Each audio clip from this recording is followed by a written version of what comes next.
Okay, guys, today's section, it's going to ask us to remember about probability. And remember, probability is always, and we said this yesterday, but we'll remember it today, it's the number of desired outcomes over the number of possible outcomes. Okay? I'm just going to leave that there for now. Now, example number 2 says, 50 tickets are sold for a raffle. 50 of them. You buy 2 tickets, and your friend, before I read the example, let's look up at the top.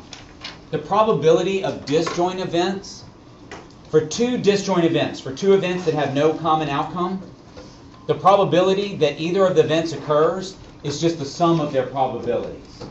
So I find the probability that you win, and I find the probability that your friend wins, and the probability of one of those things happening is just your probability plus your friend's probability. I'm sorry, I'm new to the language.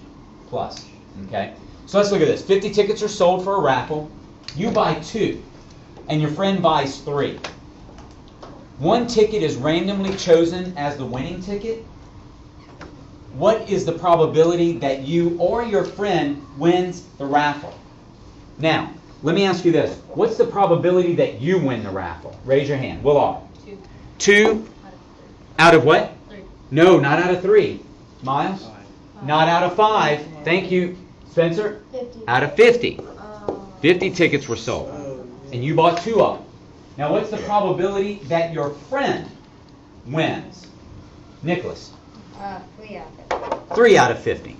Now let me ask you something. Is it possible for you and your friend to win? No. No. These are disjoint events. If you win, your friend can. If your friend wins, you can. Okay, so they have no common outcome. And they say for the probability of disjoint events, all we have to do is add their probabilities. So what do I get, Will C?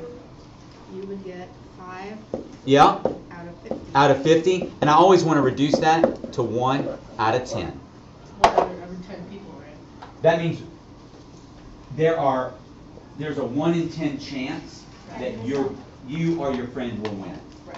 Because there's a 5 out of 50 chance. Okay? So 1 out of every 10 ticket is owned by you or your friend. Okay. Good job, guys. Next example.